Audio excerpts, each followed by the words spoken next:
Assalamualaikum warahmatullahi wabarakatuh. Waalaikumsalam warahmatullahi wabarakatuh. Yang terhormat Bapak Kepala Sekolah SD Negeri Bode, yang saya hormati semua ibu guru SD Negeri Bode dan juga Bapak penjaga SD Negeri Bode.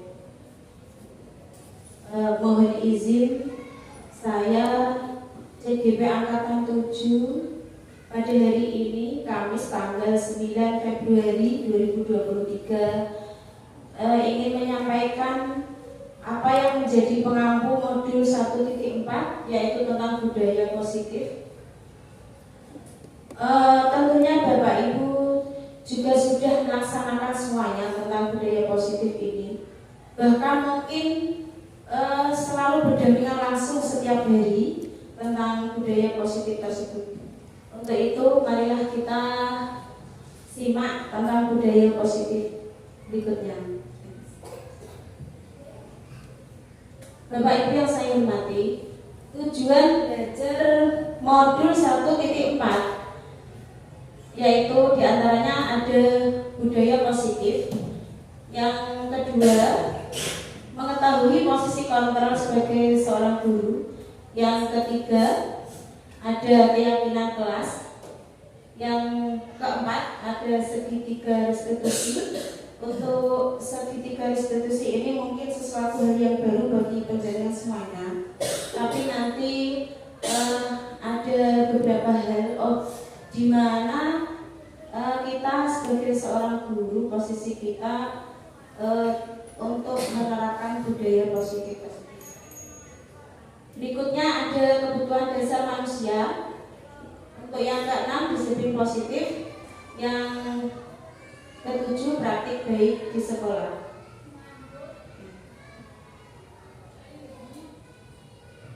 Bapak Ibu, untuk momen di SD Bode ini sudah dikenalkan dengan sekolah ramah anak. Dan untuk tahun 2023 ini juga dikenalkan dengan paradigma pendidikan baru yaitu kurikulum 13. Kurikulum merdeka yang nantinya ke profil pelajar Pancasila. Untuk itu tak lengkap oleh waktu untuk SD Bode sudah melaksanakan pembiasaan setiap harinya. Yang kita laksanakan setiap hari, di antaranya yaitu pembiasaan di SD Bode. Kita melaksanakan senyum salam sapa untuk Bapak Ibu guru. Setiap harinya kita sudah mengenalkan pada anak didik kita, murid kita, yaitu tentang senyum salam sapa. Untuk yang kedua yaitu menjaga kebersihan. Untuk selanjutnya, setiap hari kita juga sudah melaksanakan sholat duha, zikir dan berdoa, membaca Asmaul Husna dan membaca sholat raya. Untuk sholat duha, zikir untuk keagamaan kita ucapkan terima kasih pada koordinator kita yaitu Ibu Zaitun Imah selaku guru keagamaan di sini. Dan juga dibantu sama Bu Endang sekali. Yang berikutnya khusus hari Jumat kita dilaksanakan tahlil bersama. Setelah sholat duha, zikir, berdoa dan baca Asmaul Husna, kita melanjutkan tahlil bersama. Itu khusus untuk hari Jumat. Selanjutnya ada pembiasaan literasi.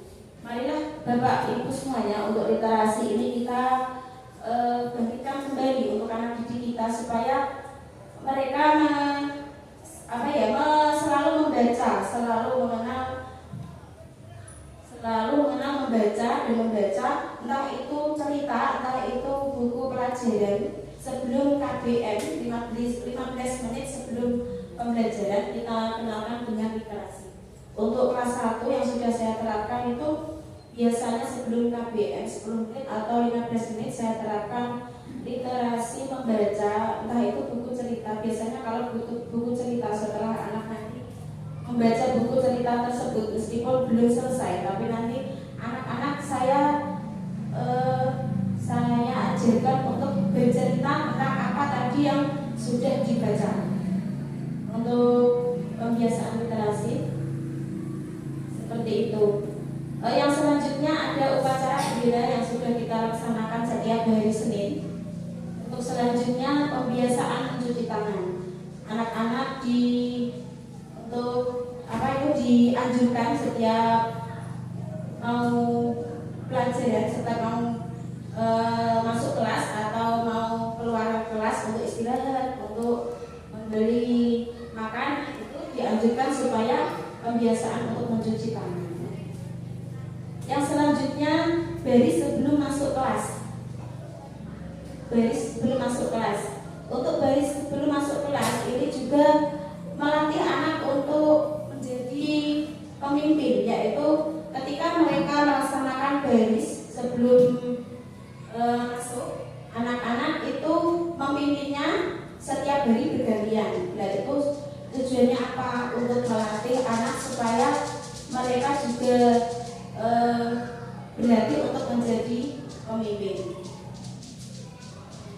Selanjutnya menyanyikan lagu Indonesia Raya dan membaca Pancasila sebelum KBM dan menyanyikan lagu wajib setelah KBM. Marilah Bapak Ibu semuanya untuk anak-anak ya, setiap masuk mau KBM kita adakan kembali, yaitu menyanyikan lagu Indonesia Raya dengan sikap hormat atau siap, dan juga membaca Pancasila sebelum KBM dan menyanyikan lagu wajib setelah KBM. Maksudnya itu setelah pembelajaran siang hari, ketika anak-anak mau pulang, kita kenalkan dengan lagu wajib. Lagu wajib contohnya kalau kelas 1 kemarin ya sederhana saja ya, pada negeri itu. Kalau nanti setiap hari sudah hafal, nanti bisa hari berikutnya kita bisa mengenalkan kembali lagu wajib berikutnya. Itu bisa melatih anak supaya tidak hilang, supaya mengenal lagu-lagu wajib yang ada pada negeri ini. Berikutnya ada Jumat bersih. Setiap hari Jumat kita membiasakan, yaitu untuk bekerja bakti, baik itu di sekolah maupun di rumah sekolah. Yang selanjutnya di situ saya tulis Jumat IT, maksudnya untuk kelas kami, untuk kelas saya itu untuk Jumat, setiap hari Jumat itu hanya beberapa menit saya kenalkan dengan IT, laptop. Itu saya mengenalkan anak-anak, oh ini namanya laptop, ini keyboard, ini layar. Terus nanti juga dikenalkan dengan Google untuk mencari informasi-informasi baru tentang pembelajaran, untuk mencari lagu-lagu atau gambar-gambar bisa. Dan juga sudah dikenalkan dengan Word, untuk meskipun untuk menulis hanya namanya, nama panjang atau nama ibunya, bapaknya, tapi nanti dengan banyak waktu saya yakin anak-anak bisa. Yang berikutnya, yang terakhir, SLS. Kenapa saya membuat singkatan SLS? Itu saya jabarkan silam, melakukan silam. Bapak Ibu yang saya hormati, untuk anak-anak setiap mereka izin mau ke kamar mandi, biasanya itu setiap habis ke kamar mandi lagi ya. Untuk itu bisa dibiasakan anak-anak, dikasih tahu nanti kalau habis buang air kecil nanti disiram ya mana ya. Nanti kalau sudah terbiasa itu akan menjadi budaya positif, kebiasaan yang seperti itu. Siram, lakukan siram saat buang air kecil dan air besar di kamar mandi atau WC. Bapak Ibu yang saya hormati, apa perbedaan budaya positif dan kebiasaan?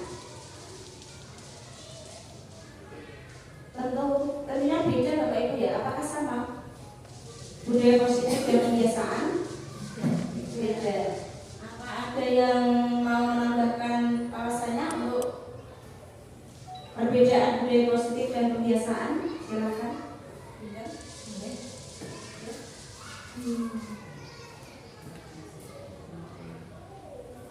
Budaya positif adalah suatu pembiasaan yang bernilai positif. Di dalamnya mengandung sejumlah kegiatan yang mampu menumbuhkan karakter baik.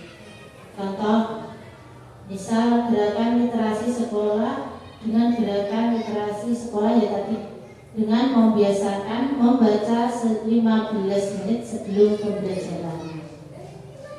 Dengan pembiasaan, yaitu merupakan proses pembentukan sikap dan perilaku yang relatif menetap dan bersifat otomatis. Pembiasaan contohnya di sini yaitu dengan berdoa pada saat mengawali dalam kegiatan belajar mengajar, dan juga bisa dengan diniati dengan berdoa sebelum niat sholat duha bersama-sama dan sesudahnya sholat duha. Demikian, terima kasih.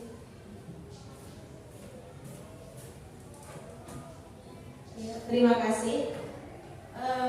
Mungkin Bapak Ibu sudah pernah membaca antara perbedaan budaya positif dan kebiasaan. Belum. Iya. Nanti dijelaskan di akhir Pak ya. Apakah Bapak Ibu pernah menggunakan helm? Sering. Selalu. Tujuannya untuk apa? Ya, untuk melindungi kepala biar tidak ditangkap polisi. Jadi nilai kebajikan yang telah Ibu Bapak bawa tadi itu mencerminkan budaya positif. Namun kalau panjenengan semuanya membawa helm itu hanya untuk nanti biar tidak ditangkap polisi, itu belum mencerminkan budaya positif. Namun kalau panjenengan itu membawa helm itu, memakai helm itu untuk keselamatan, untuk kebaikan di jalan. Nah, itu akan menjadi pembiasaan. Dan pembiasaan itu kalau dilakukan terus-menerus akan menjadi budaya positif. Itu Bapak Ibu ya. Sehingga budaya positif itu konsistensi, berkelanjutan, kontinu, terus-menerus dengan waktu jangka panjang. Untuk di SD Negeri Bojai ini kita kenalkan anak-anak dengan yang namanya pembiasaan senyum salam sapa. Tadi ya sudah di depan. Terus ada lagi membuang sampah di tempatnya. Itu juga.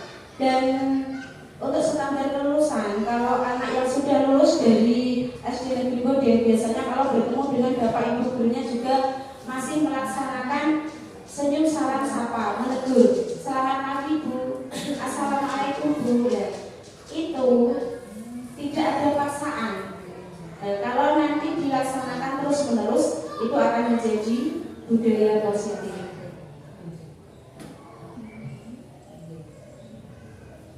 Membangun budaya positif di sekolah adalah tanggung jawab seluruh warga sekolah. Lingkungan positif dapat tercipta dengan keyakinan dari setiap warga sekolah. Selanjutnya, budaya positif dapat dibangun dari rasa aman, nyaman, merdeka, dan sikap mandiri tanpa ada ancaman.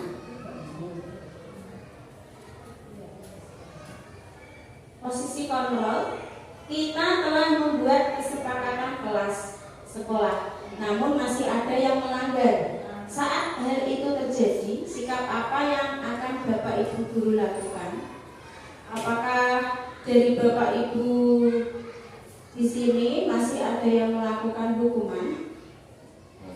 Masih. Nah, itu tidak boleh Bapak Ibu ya, karena nanti akan membekas pada anak. Contohnya misalnya gini, kamu nak, kamu tidak mengerjakan PR sekali, kamu mengerjakan saya tambah 20 soal, itu namanya hukuman. Itu tidak boleh Bapak Ibu ya, karena nanti akan membekas. Atau Gini, kamu tidak mengerjakan PR, lari lapangan 20 kali, itu juga tidak boleh karena nanti akan membekas pada anak selamanya.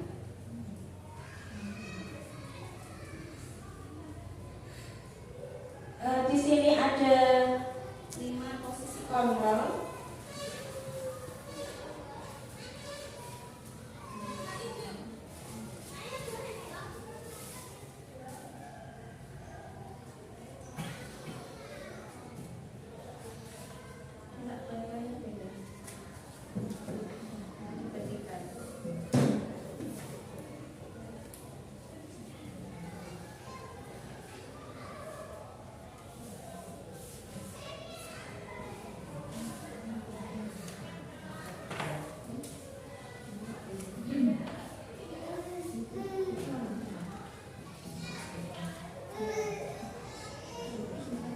Bapak Ibu saya hormati, di sini saya ada 5 posisi kontrol, ada motivasi untuk kita agar anak-anak itu maksud dari anak-anak ini biar ada dan harus berhasil jadi anak yang hebat, jadi anak yang bagus, ya karena mendukung itu. Contoh kalau kamu tidak, contohnya ya, kalau kamu tidak mengerjakan PR berarti harus jalan lapangan mengitari lapangan 20 kali. Nah itu ada rasa ancaman hukuman. Mungkin kita pernah menjadi posisi penghukum seperti itu. Panjenengan simak yang saya berikan tadi. Di situ ada posisi kontrol sebagai penghukum. Ada posisi kontrol pembuat orang merasa bersalah, ada posisi kontrol teman dan pemantau dan juga manajer. Posisi kontrol sebagai penghukum, contohnya guru berbuat menghardik, mengujuk-ujuk, menyakiti, menyindir anak. Nah itu tidak boleh dilakukan Bapak Ibu ya. Guru berkata, kalau kamu tidak melakukannya, saya akan gitu ya. Hasilnya anak akan memberontak, anak akan menjadi pendendam, anak akan menyalahkan orang lain. Tidak salah Bu, tapi itu loh yang nakal tadi. Gitu. Murid berkata, saya tidak peduli. Dampak pada murid akan mengulangi kesalahan berulang kali. Perilaku menjadi agresif. Kaitan dengan dunia berkualitas, murid meletakkan guru di luar dunia berkualitas. Itu perilaku kontrol seorang guru yang posisinya penghukum. Penghukum itu perilaku kontrol negatif Bapak Ibu ya. Yang selanjutnya, membuat orang merasa bersalah. Guru berbuat berceramah menunjukkan kekecewaan mendalam. Guru berkata, kamu sudah mengecewakan Bapak Ibu nak. Hasilnya anak akan menyembunyikan, menyangkal dan berbohong. Murid berkata, maafkan saya Pak, maafkan saya Bu, gitu. Dampak pada murid, anak akan menjadi rendah diri, merasa gagal dan tidak berharga. Sekarang untuk posisi kontrol sebagai seorang teman, guru membuatkan alasan-alasan untuk murid-muridnya. Guru berkata, lakukan untuk Bapak Ibu. Ya sudah, nanti Bapak Ibu bantu bereskan. Hasilnya anak akan ketergantungan, tidak bisa mandiri. Murid berkata, saya berpikir Bapak Ibu teman saya. Dampak pada murid tergantung tidak mandiri dan tidak bisa memutuskan. Kaitan dengan dunia berkualitas, murid meletakkan guru sebagai orang penting dalam dunia berkualitas. Itu posisi kontrol sebagai seorang teman. Sekarang posisi kontrol sebagai seorang pemantau.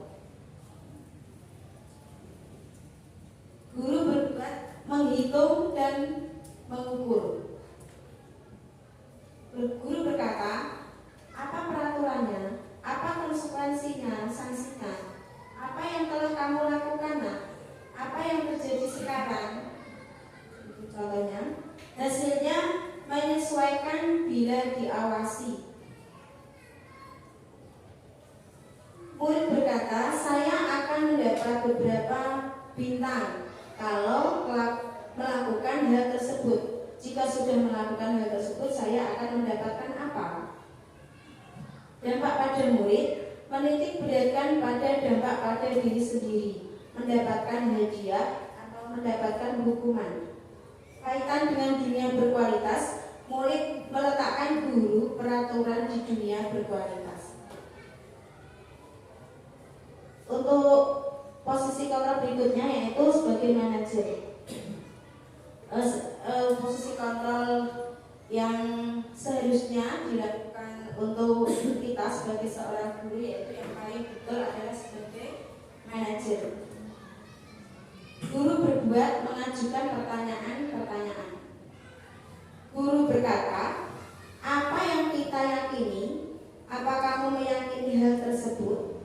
Kalau kamu meyakininya, kamu memperbaikinya? Maukah kamu memperbaikinya? Kalau kamu memperbaikinya, jadi kira-kira hal tersebut akan menggambarkan apa tentang dirimu? Hasilnya menguatkan karakter anak. Murid berkata, bagaimana caranya agar saya bisa memperbaiki keadaan ini?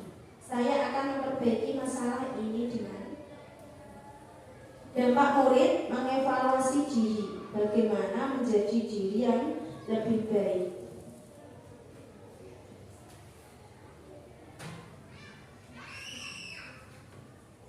Bapak Ibu yang saya hormati, dalam kaitan posisi kontrol sebagai seorang guru dalam mengatasi masalah anak di kelas, kita gunakan segitiga restitusi. Di sini ada 3 komponen segitiga restitusi.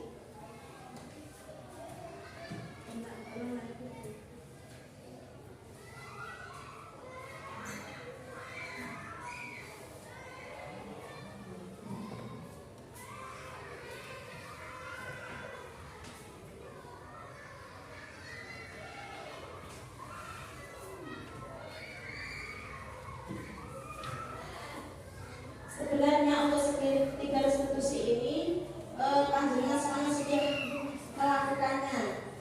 Namun mungkin tahapannya belum sempurna, atau kita sudah lakukan namun belum tahu apakah ini yang namanya segitiga restitusi. Panjenengan simak semuanya untuk kertas yang diberikan. Yang pertama ada menstabilkan identitas. Di sini ada contoh di lampiran berikutnya ada contoh untuk menstabilkan identitas. Ada kasus pada hari Sabtu pada jam pertama di kelas 1 ada seorang murid bernama Reva terlambat datang ke sekolah sampai jam 8. Dia terlambat sekolah karena bangun kesiangan dikarenakan bermain HP sampai larut malam. Nomor 1, penyelesaian masalah dengan segitiga restitusi. Contoh untuk yang menstabilkan identitas. Itu ada dialog ya, saya dan anak didik saya, Bu Utami. Reva, apakah Reva tahu dipanggil di sini? Reva menjawab, saya tidak tahu, Bu. Tadi Reva berangkat jam berapa? Jam 8, Bu. Kalau keyakinan kelas kita masuknya jam berapa, Reva? Jam 7, Bu. Dan datang tepat waktu. Kalau Reva berangkatnya jam 8, tepat waktu tidak? Tidak, Bu. Terlambat kan? Ya, Bu, terlambat. Ini adalah contoh dari menstabilkan identitas. Untuk yang kedua, ada validasi tindakan yang salah. Contohnya, berarti Reva sedang melanggar keyakinan kelas kita. Kenapa bisa terlambat, Reva? Saya tidur sampai jam 11 malam, Bu. Kenapa tidur sampai jam 11 malam, Nak? Main HP, Bu. Main HP itu boleh dan menyenangkan, tapi kalau sampai larut malam tidak bagus ya, Nak. Karena Reva jadi kemalaman tidurnya dan paginya bangun kesiangan dan terlambat sekolah. Itu contoh untuk validasi tindakan yang salah. Untuk yang ketiga ada menanyakan keyakinan. Apakah Reva mau memperbaiki? Mau, Bu? Gimana caranya? Tidur jam 8 dan tidak sampai larut malam. Sepakat? Sepakat, Bu. Mulai kapan? Mulai besok, Bu. Itu contoh dari menanyakan keyakinan. Menyelesaikan masalah dengan segitiga restitusi. Bapak Ibu yang saya hormati, refleksi hanya diri kita yang dapat mengontrol diri. Dalam mengatasi masalah perlu berdialog bersama murid. Dengan berdialog ada proses yang dilakukan agar anak sadar memperbaiki kesalahannya. Yang ketiga, dengan menggunakan segitiga restitusi.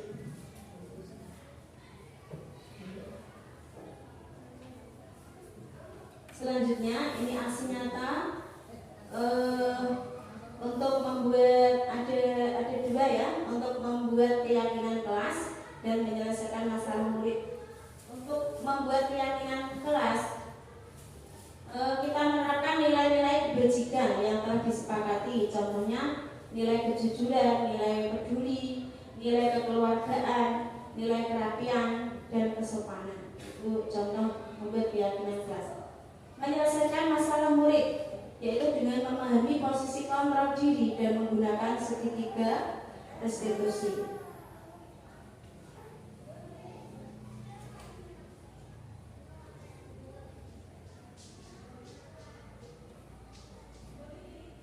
Terima kasih. Aksi nyata budaya positif, Bapak Ibu guru semuanya di SD Negeri Bode ini sudah luar biasa, sudah hebat ya. Tapi ada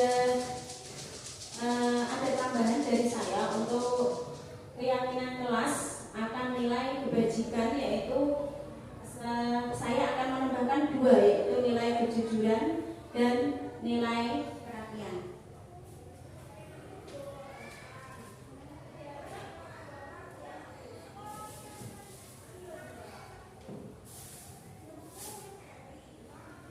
Bapak Ibu yang saya hormati, apakah di kelas Bapak Ibu semuanya sudah mempunyai kotak seperti ini?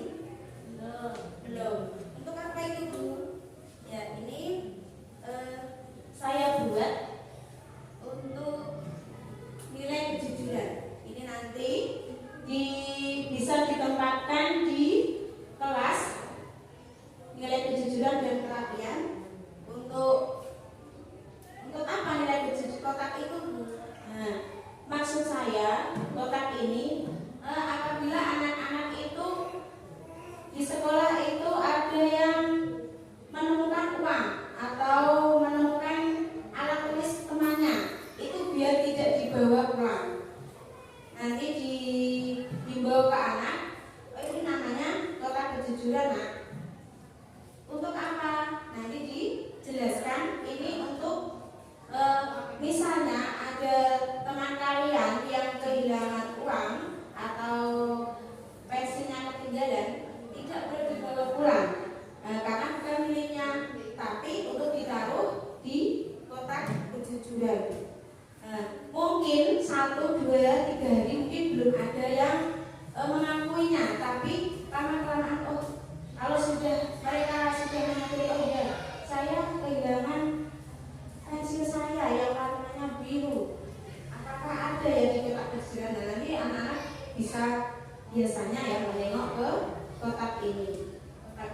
ini. Coba untuk selanjutnya ini saya juga ada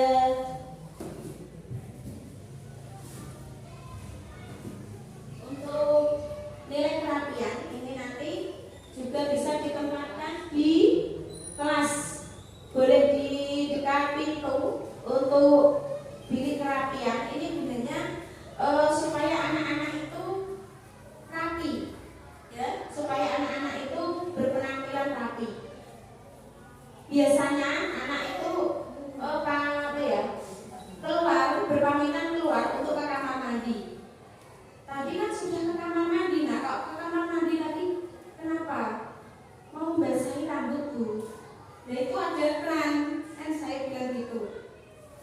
Untuk bercerminnya di kamar mandi. Nah, ini ada kenang-kenangan dari saya. Mohon untuk diterima untuk perwakilan dari guru kelas Busu, monggo. Ini nanti bisa ditempatkan di kelas masing-masing di pojok, ya, ini di dekat pintu. Ini ada sisinya.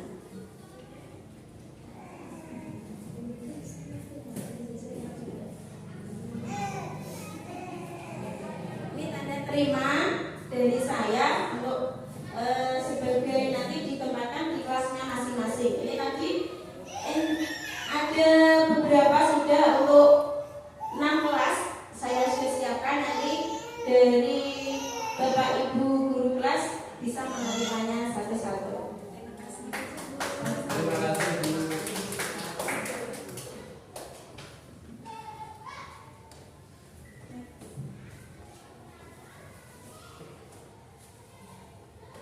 Ya, ini tadi ya. Oh ya, ada. Ini ada tulisannya bilik kerapian. Aku suka ada tulisannya, aku suka tampil rapi karena membuat aku percaya diri. Terus kalau yang kotak kejujuran ada tulisannya, aku bangga menjadi anak jujur, gitu.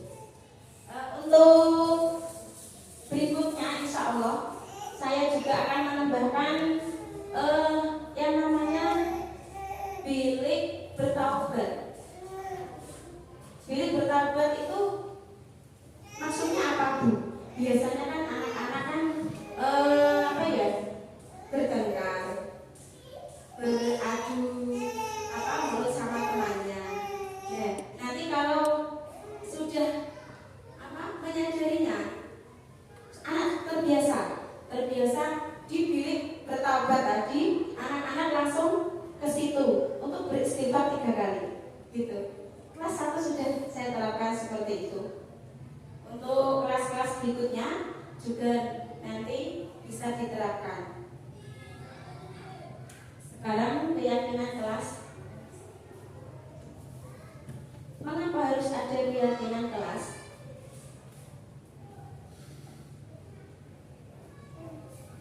Mengapa keyakinan kelas? Mengapa tidak peraturan kelas saja? Jawablah pertanyaan-pertanyaan berikut. Ini tadi ya sudah saya katakan tadi yang di depan. Mengapa kita memiliki peraturan-peraturan tentang menggunakan helm pada saat mengendarai kendaraan roda 2 atau motor? Kemungkinan jawaban Bapak Ibu semuanya adalah untuk keselamatan. Kedua, mengapa kita memiliki peraturan tentang menggunakan masker dan mencuci tangan setiap saat? Kemudian jawaban Bapak Ibu semuanya adalah untuk kesehatan dan keselamatan. Dari nilai-nilai kesehatan atau keselamatan inilah yang kita sebut sebagai keyakinan. Yakin, yaitu nilai-nilai kebajikan universal yang disepakati secara tersirat dan tersurat, lepas dari latar belakang yaitu suku, bahasa, negara maupun agama. Menekankan pada keyakinan seseorang akan lebih memotivasi memotivasi seseorang dari dalam. Seseorang akan lebih tergerak dan bersemangat untuk menjalankan keyakinannya daripada hanya sekedar mengikuti serangkaian peraturan tertulis tanpa makna. Murid-murid pun demikian, mereka perlu mendengarkan dan memahami arti sesungguhnya tentang peraturan-peraturan yang diberikan pada apa nilai-nilai kebajikan di balik peraturan tersebut, apa tujuan utamanya, dan menjadi tidak tertarik atau takut atau hanya sekedar mengikuti serangkaian peraturan-peraturan yang mengatur mereka tanpa memahami tujuannya. Selanjutnya, kita akan meninjau kegiatan-kegiatan apa saja yang bisa dilakukan agar dapat menentukan keyakinan suatu sekolah. Pembentukan keyakinan sekolah atau kelas. Keyakinan kelas bersifat lebih abstrak daripada peraturan, lebih rinci dan konkret. Keyakinan kelas berupa pernyataan-pernyataan universal. Pernyataan keyakinan kelas senantiasa dibuat lebih positif. Keyakinan kelas adalah suatu yang dapat diterapkan di lingkungan tempat kita belajar. Semua warga kelas hendaknya ikut berkontribusi dalam pembuatan keyakinan kelas lewat kegiatan curah pendapat. Bersedia meninjau kembali keyakinan kelas dari waktu ke waktu. Prosedur pembentukan keyakinan sekolah atau kelas. Pertama, mempersilahkan warga sekolah atau murid di sekolah atau di kelas untuk bercurah pendapat tentang peraturan yang perlu disepakati di sekolah atau di kelas. Mencatat semua masukan murid di papan tulis atau di kertas besar, kertas ukuran poster, di mana semua murid atau warga sekolah bisa melihat hasil curah pendapat. Maksudnya sebelum pembelajaran kita mulai untuk Bapak Ibu semuanya, agar membentuk keyakinan kelas supaya nanti pembelajarannya itu lebih disiplin, lebih tertib. Nah, dari keyakinan kelas itu tadi kita bercurah pendapat sama anak didik kita. Kesepakatan keyakinan kelas hari ini apa? Berikutnya, susunlah keyakinan kelas sesuai prosedur pembentukan keyakinan sekolah atau keyakinan kelas. Gantilah kalimat-kalimat dalam bentuk negatif menjadi positif. Contohnya, kalimat negatif, janganlah berlari di kelas atau koridor. Tidak boleh ada kata tidak boleh, itu tidak boleh ya, atau janganlah, itu karena kalimat negatif. Kalimat positif yang boleh itu berjalanlah di kelas atau koridor, membuang sampah di tempat itu. Tidak boleh membuang, tidak itu. Tinjau kembali daftar curah pendapat yang sudah dicatat. Bapak Ibu guru mungkin akan mendapati bahwa pernyataan yang tertulis masih banyak yang berupa peraturan-peraturan. Selanjutnya, ajak warga sekolah atau murid untuk menemukan nilai kebajikan atau keyakinan yang dituju dari peraturan tersebut.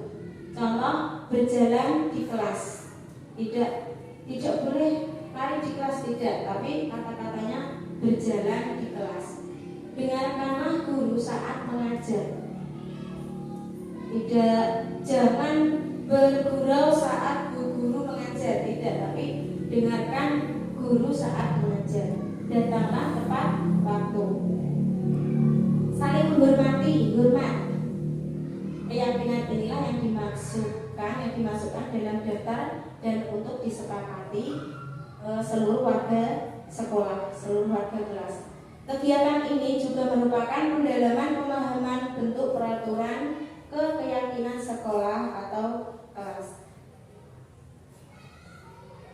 Setelah keyakinan sekolah atau kelas selesai dibuat, maka semua warga kelas dipersilahkan meninjau ulang dan menyetujuinya dengan menandatangani keyakinan sekolah, keyakinan kelas tersebut, termasuk guru dan warga sekolah.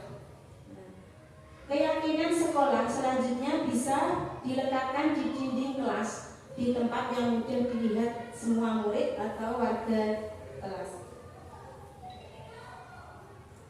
Contoh keyakinan kelas, ini ada contoh keyakinan kelas rendah dan ada contoh keyakinan kelas tinggi. Kelas 1, setiap anggota kelas perlu belajar. Contohnya, setiap anggota kelas perlu senang. Setiap anggota kelas perlu melakukan tugas. Setiap anggota kelas perlu saling menghargai dan menghormati. Setiap anggota kelas perlu merasa aman. Untuk keyakinan kelas 5, kelas tinggi, contohnya selalu bersikap positif, senantiasa menjadi diri terbaik, percaya dan menghormati orang lain serta barang miliknya, berkomitmen terhadap setiap tugas, senantiasa membantu teman. Nah, ini Bapak Ibu, ini ada ini ada ribuan, ada hormat, ada bekerja, ada rasa diterima dan dimiliki, ada tampak seperti dan tidak tampak seperti. Misalnya datang tepat waktu. Kalau tampak seperti misalnya datang tepat waktu, kalau tidak tampak seperti sering hadir terlambat. Tampak seperti menyapa teman dan guru setiap hari. Ini untuk anak didik kita. Tidak tampak seperti tak acuh kepada teman dan guru. Tak acuh kepada teman dan guru. Tampak seperti mengembalikan barang teman yang telah dipinjam dan mengucapkan terima kasih. Tidak tampak seperti tidak mengembalikan barang yang telah dipinjam dan meletakkan sembarangan. Untuk bekerja tampak seperti tekun bekerja dan menyimak guru.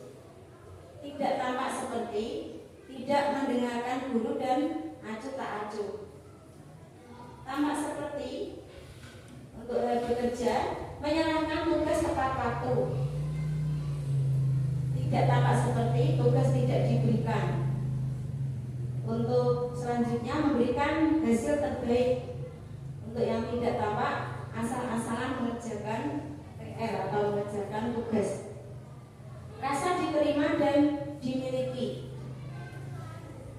Tampak seperti melibatkan semua anggota kelompok, memberikan kata-kata atau komentar, membesarkan hati bila teman kita berhasil, itu yang tampak seperti. Menjenguk atau menanyakan kabar teman yang kurang sehat atau sedang mendapat musibah. Tidak tampak seperti mengucilkan salah satu teman kita, marah atau iri kepada atas keberhasilan teman-teman kita. Acuh tak acuh terhadap teman yang sedang kurang sehat atau mendapat musibah.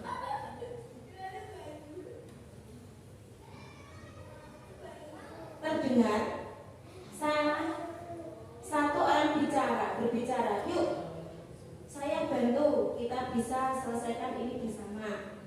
Terima, tolong ya, permisi, boleh saya pinjam, nanti akan segera saya kembalikan. Kalau yang terlihat, berempati terhadap perasaan orang lain, memegang barang milik orang lain hanya dengan izinnya, mendengarkan dengan seksama, senantiasa berbuat baik, berbagi.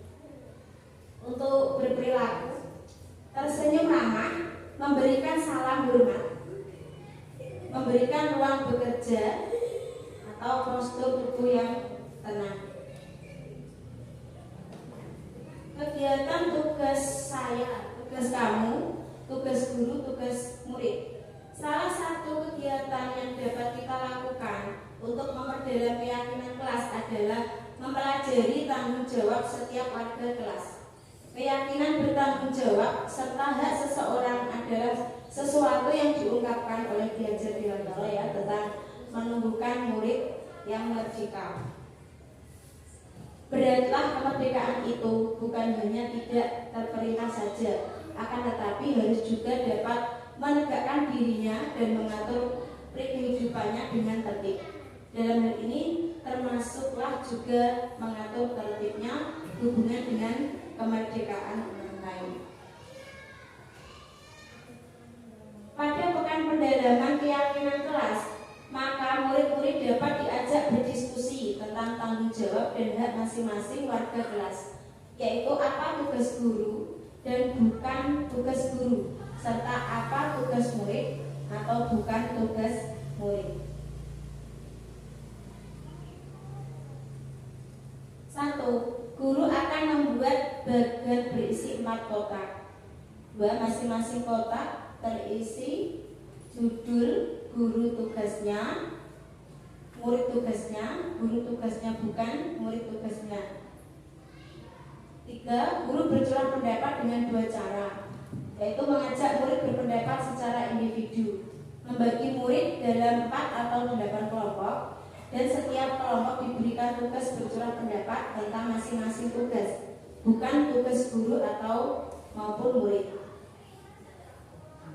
Hasil dari curah pendapat tugas saya, tugas kamu ditempel di dinding kelas agar dapat dilihat seluruh warga kelas. Contoh hasil curah pendapat dan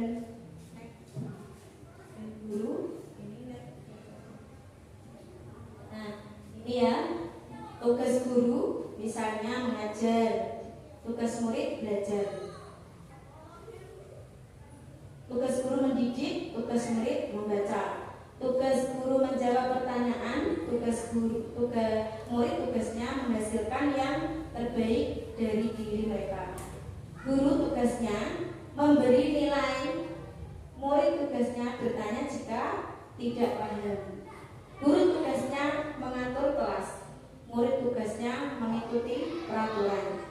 Guru tugasnya menegakkan peraturan kelas atau sekolah, murid tugasnya menjalankan keyakinan kelas. Guru tugasnya menjalankan keyakinan kelas, murid tugasnya mendengarkan. Guru tugasnya peduli terhadap semua murid, murid tugasnya memeriksa tugas murid. Tugas guru tugasnya bukan, guru tugasnya bukan menyakiti atau disakiti, memaksa kamu untuk belajar, merapikan barang-barang murid, menyiapkan makanan atau barang-barang alat tulis. Nah, ini ada 5 kebutuhan dasar manusia yang ada pada diri kita dan tentunya pada diri anak-anak kita. Untuk kebutuhan nomor 1, kebutuhan 5 kebutuhan dasar. 1. Kebutuhan bertahan hidup. Kebutuhan bertahan hidup adalah kebutuhan yang bersifat fisiologis untuk bertahan hidup, misalnya makanan, pakaian, istirahat, tempat berlindung, keamanan, dan kesehatan. Secara sederhana itu dapat dipenuhi dengan makan, tidur, olahraga, memberikan perlindungan. 2. Kasih sayang dan rasa diterima. Kebutuhan untuk diterima. Kebutuhan ini termasuk kebutuhan psikologis seperti rasa diterima, dipedulikan, berbagi, kerjasama, menjadi bagian dari suatu kelompok, dikasihi, mengasihi, disayangi, dan menyayangi. Kebutuhan akan hubungan dan koneksi sosial.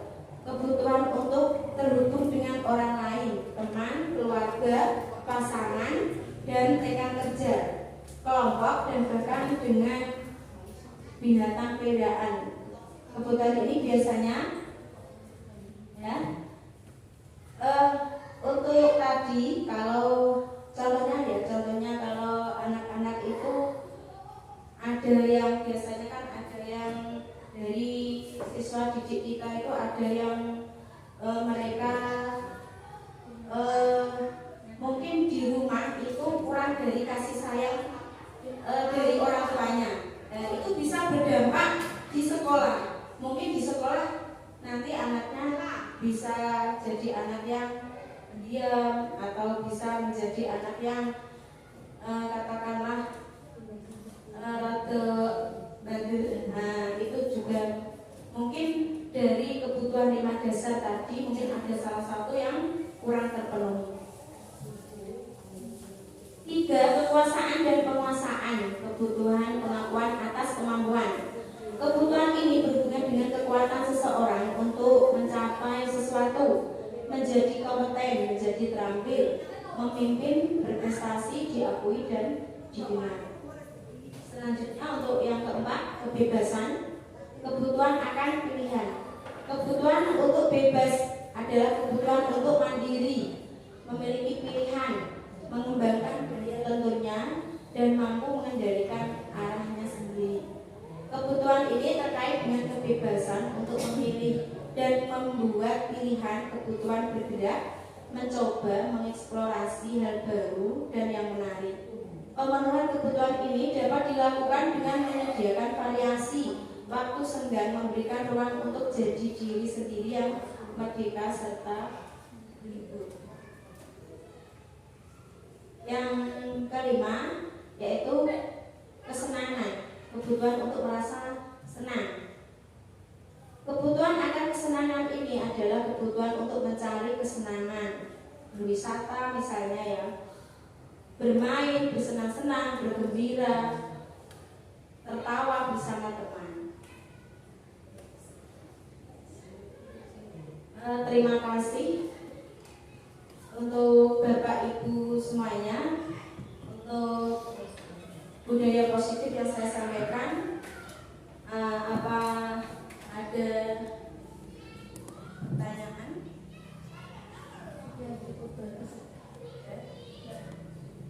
Saya ucapkan sekian dari saya. Wassalamualaikum